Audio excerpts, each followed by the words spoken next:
Welcome back to Where the Borough Walk. Tony Mowbray has just been sacked by West Brom. So, with people wanting Carrick out, there's calls for Mowbray in. Where do you stand on that? Welcome back to 20 minutes of Middlesbrough chat. We've got Jonathan and Sean back with us, and we're delighted to have making a debut this week. For those of you who will follow her on Twitter, Sarah, massive Borough fan and massive social media taker. So we're interested to get your views, Sarah. Welcome. How are you? I'm good, thank you. Yeah, very good. Thanks for the invite. Really excited to be here. Okay, let's jump straight into it, shall we then, Sean? Right. Mowbray in. Yes? Not for me. I mean, Mowbray will forever, he'll forever be a legend on our parts and on Teesside and stuff. But I think a lot of it is born out of the fact that the last time he was here, he was dealt a pretty poor hand because he had a lot of dross to wade through following Strachan, and he didn't really have much to play with. I mean, Gibson is a phenomenal chairman, but he goes through cycles of having to cut his cloth accordingly. And unfortunately, Tony Mowbray was within that cycle where he didn't really have a lot to play with. So I think it's one of those things. Mowbray is a legend, but I don't think it would make sense to go back. Okay, we'll get the rest of your views on that in a second. Before we go anywhere, stay tuned to the end of the video. We are choosing the goal of the season in a couple of minutes time, so stay tuned for that. We're also asking the panel for their favourite home game this season as well. So as we say goodbye to the Riverside, or maybe not, this game against Norwich this weekend. Jonathan, I'm going to ban myself from the words... where are we this week on Carrick? We're not going that discussion again. Let's just let the social media do the talking for us on this one. This was the view from the game after Sheffield Wednesday. For the love of Borough, says, saying all the right things after the game can't make up for doing all the wrong things during it. Michael. Lynn says, you were playing a team that hadn't won at home since January the 1st. You would think that team was us. A win today would have taken the pressure off the last two games with the results. We are playing slow, pedestrian football, which wins nothing. Luton and Youth showed the pride and passion needed against the top six. Bristol City lost. Coventry lost. If you'd have won, Jonathan, you don't need me to finish that sentence. How frustrated are you? Yeah, it's funny. I've come away from the game the other day. I think I've gone past anger, and it's just like frustration because you know what's coming. It's more like apathy, to be honest with you. And it's a shame because you kind of lose your spirit in the sense of, I kind of don't really want Borough to get to the playoffs because we really don't deserve it the way we've played. We've been so inconsistent, and when you see the same problems coming up time and time again, and they don't get resolved, it frustrates the hell out of you. So, yeah, it's, I don't know, Bristol lost, Coventry lost, so did we. So, I saw, what's your man, the Sheffield Wednesday manager, he did his little press conference afterwards, and he was saying, I watched your videos, I worked you out, I had a plan, because he knew what to do, and he just went and executed it, and off you go. Yeah, one-dimensional Carrick, no plan B. Yeah, we've been here before all season. So it's great to get a different voice on this. However, I'm reading your tweets. I'm suspecting that you may be in the same camp as Jonathan and Sean. Where do you stand on Michael Carrick as a whole? I mean, as a whole, I have backed him. I'm pretty well known for having backed him. I'm pretty well known for having said that he's been dealt some poor hands and he's had some very bad luck this season. I'm still Carrick in. But just hanging on to that because, again, in the game yesterday, it's his in-game management. It's the fact that we see the same thing happen. I mean, the team has such a PTSD about holding a lead, and they literally panic and the fear, and it literally stops them from playing football. I am Carrick in because I think there's still a manager in there. I think he's learning lessons the hard way. He's not showing too much change. That's the only problem. Yeah, stubborn. Many tweets have said. Let's look at another one. I want to ask you about Howson here, Sean, if that's okay. Sorry, not that one. The other one here. Peter says they bullied us in the second half. The Howson experiment is okay when we have the ball, but he is out of his depth in an aerial onslaught, as was Rav. Get your view on that in a second. The front three were careless with the ball, and the 5K in the way end could all see what was coming. Why couldn't Carrick rinse and repeat? What about that Howson comment there, Sean? Is that valid? I have to say, I mentioned it even in the Blackburn game, albeit it didn't cost us. Howson has been excellent. Howson couldn't have done any more at the heart of that defence, but we have to at some point be not arrogant. And Carrick says it a lot. Oh, it's all about us. It's not really about the opposition.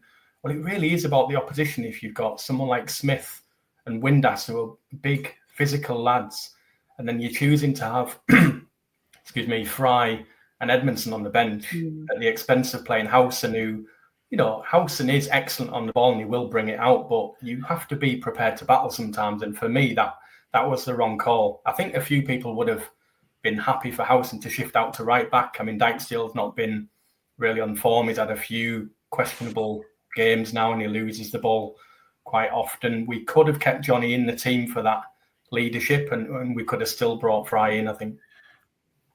Yeah. Do you agree, Sarah? Yeah, 100%.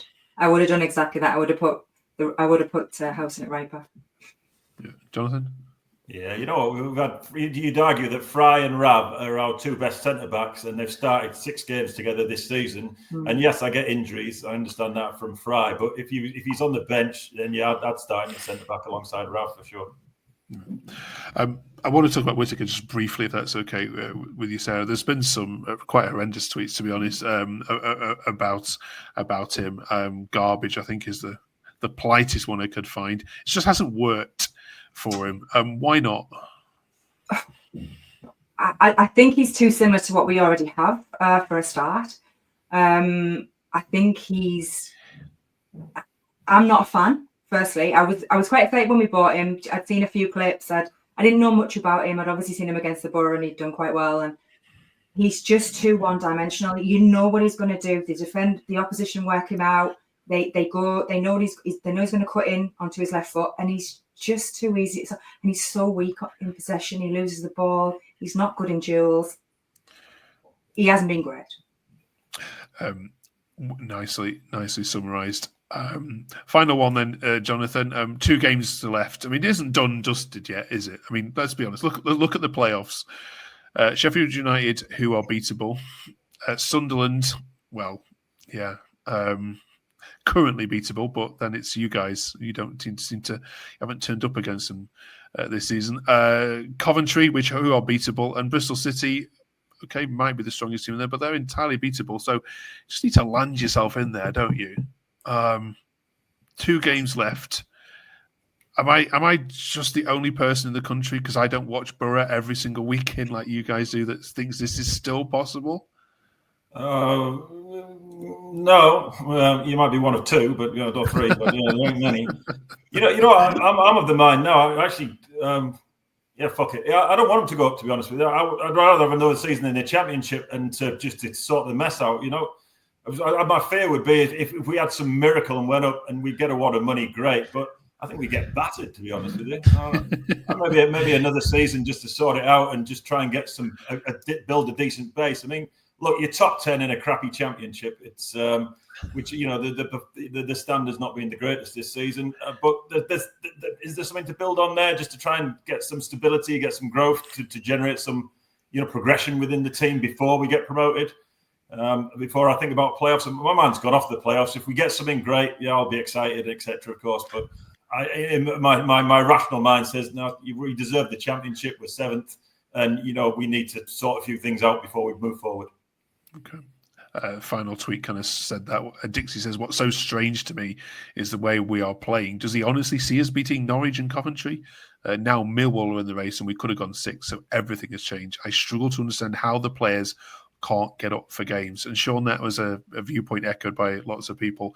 There seems to be this mentality amongst the players, almost as if that they know they can't get there themselves. Some people suggesting that they're playing almost as if they are in 12th and nothing to play for. That has to be levelled at the manager, doesn't it? If the players seem unmotivated. Yeah, you've got to level that at the manager. And we, as football fans, we're not naive enough to think that what he says in front of the camera or, on the microphone is necessarily what is said in the dressing room. But still, and Jonathan's mentioned this word a lot, the apathy and the he comes across sometimes as though it doesn't matter, or he doesn't care. I'm sure that's not the case, but there was an interview, and the guys will have seen it with Mike Drury on BBC Tees, and he was asked if his players have the mental toughness in the last 2 games, which to me, given the amount of points we've lost late on, and to say that we were playing Sheffield Wednesday, who aren't even getting paid on time, they've got nothing to play for, you have to, level that at the manager. And he sort of answered it with a bit of arrogance, really, as if to say, are you really asking me that? And then he went on to sort of say that, we're still in it, as though that is some sort of intangible trophy that you can hold out there, that we're still in with a chance of the playoffs in what I think you described earlier on in the season, Mark, quite a poor standard in the Championship this season, really. It certainly has been. And if we lose Leeds and Burnley and gain a Leicester and Southampton next season, it's going to be even poorer. let's be frank. One thing on the back of that, Sean, when he answered that against to Drury, what I thought was strange was that it was like so he just somebody had dropped you in, right, and said, right, you've got a team here, you don't know nothing about them, you're in 7th, and you've got to win the next 2 games. And you're like, oh, brilliant, I'll give that a go, sort of thing. And it was like there was no recognition of anything that had gone on prior. All the there was no, right, again, we're here again after Sheffield Wednesday. There was no recognition of that at all in my book. It was just like, yep, brilliant, we've still got a chance. It's the same as if we'd have won the game, blah, blah, blah. You're like, okay. Well, I usually have an accumulator at the weekend and pick out 3 home games. I've got to be honest with you, this one is going in this week. Norwich are awful, Sarah. They've just conceded 5 at home to Portsmouth. They've gone to Millwall away and conceded 3. They've just set their manager. Nothing to play for. Everything points. Mark, you know that Sheffield Wednesday lost 4 on the trot at home, don't you, before they played us? This can't go wrong. You mean, look, lose to Norwich and I'll join you in saying you deserve to stay down. This is a must-win, isn't it? I know it's an obvious statement, but there's no room for error now. I mean, this really is a must-win. So, you could argue Carrick was not wrong with his must-win because we did lose yesterday and we're still in it. But anyway, but this is a must-win. I had more confidence before the manager was sacked, I've got to be honest. But now the manager's been sacked, that will give them some kind of bounce. It always does. I think we owe them one because we should have taken points. I was at Norwich early in the season and we battered them first half and should have been 4-1 up at half time and ended up they drew back 3-3. I can't see it now, I've got to be honest, but we're still in with a chance. Yeah, my favourite game of the season that so far, actually. It was excellent. That was a brilliant game. Yeah, absolutely. Yeah, right. Conway missed the penalty, and it turned on his penalty miss. Well, Tommy Conway's going to have some sort of part of this autopsy review at the end of the season. Absolutely. Right.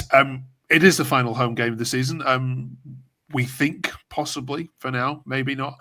So it's a point in time of the season where we ask if your favourite home moments. It can be football related, non-football related. It could be cup games as well. But Jonathan, you've been to nearly all of them, I'd imagine. What's been your standout moment at the Riverside this season? You know what? I don't want to pick a Riverside moment. You know what my standout moment is? I think was it New Year's Day? Against Hull, Johnny Howson singing in the away end. That's my moment. That's my favourite moment of the season by an absolute mile, I would think. Okay. So, even Yusuf was singing along with him. He outdid Yusuf. I'm going. When you asked the when I seen that, I thought, you know what? Yeah, I'm not too sure I want to pick out too many home moments, but I'm picking Johnny Howson singing in the way. Well, we were going to review your travels on next week's episode, but okay. Sorry. That's all right. You can have that next week. Sean? Sadly, I'm going to hark back to when I actually thought we were still in with a chance of trouble in the top 2 or top 3 when Latilaf scored a diving header against Sheffield United. Sorry. It felt like a sort of one of those momentum swings. Sadly, it wasn't, and then we lost Latilaf in the end. But that was mine. Yeah, Sarah, you can have that.